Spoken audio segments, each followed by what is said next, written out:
શહેરના flyover bridge ઉપર જાળવણીના અભાવે કેટલાક પોસ્ટર લાગતા જાગૃત નાગરિકો દ્વારા સવાલો કરાયા હતા। વડોદરા શહેરમાં વિકાસના નામે અનેક ફ્લાયઓવર બ્રિજ અને અન્ય મૌલિક સુવિધાઓ વિકસાવવામાં આવી છે, જે શહેરમાં તંત્રની યોજના અને પ્રગતિનું પ્રતીક છે। પરંતુ શહેરના અનેક ફ્લાયઓવર પર બિનઅધિકૃત પોસ્ટરબાજી થતી હોવાથી તેની શોભા ખરાબ થઈ રહી છે।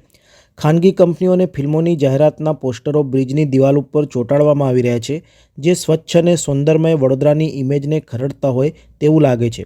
આવી પોસ્ટરબાજી અટકાવવા માટે શહેરમાં કોર્પોરેશન દ્વારા ચોક્કસ પગલાં ન લેવાતા પોસ્ટર લગાવનાર પણ હવે બેફામ બન્યા છે।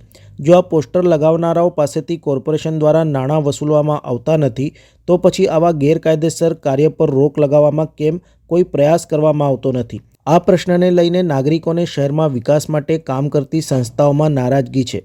તાજેતરમાં વડાપ્રધાન નરેન્દ્ર મોદીની વડોદરા મુલાકાત વખતે શહેરના મુખ્ય બ્રિજોને રીપેઇન્ટ કરવામાં આવ્યા હતા, પણ થોડા જ દિવસોમાં આ બ્રિજ ઉપર ફરીથી મોટા પ્રમાણમાં પોસ્ટર જોવા મળ્યા છે।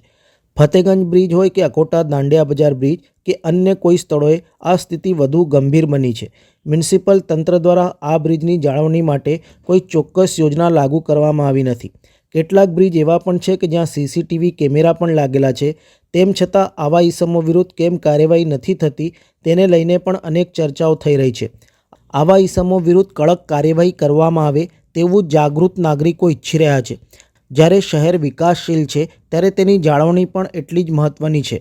જો તંત્ર હવે આવા પ્રશ્નો અંગે ગંભીરતા દાખવશે નહીં તો શહેરી સુવિધાઓનો દુરુપયોગ અને પ્રજાના ટેક્સના નાણાંનો વ્યય ચાલુ જ રહેશે, જેથી આ મુદ્દે પગલાં લેવા જરૂરી છે, નહીંતર શહેરની સુંદરતા અને વિકાસને મોટો ફટકો પડશે। સમાચારોના સતત અપડેટ મેળવવા માટે લોકમત ન્યૂઝને યુટ્યુબ ઉપર સબસ્ક્રાઇબ કરો, બેલ આઇકોન દબાવો અને અમારી સાથે જોડાયેલ રહો ફેસબુક, ઇન્સ્ટાગ્રામ અને ટ્વિટર ઉપર।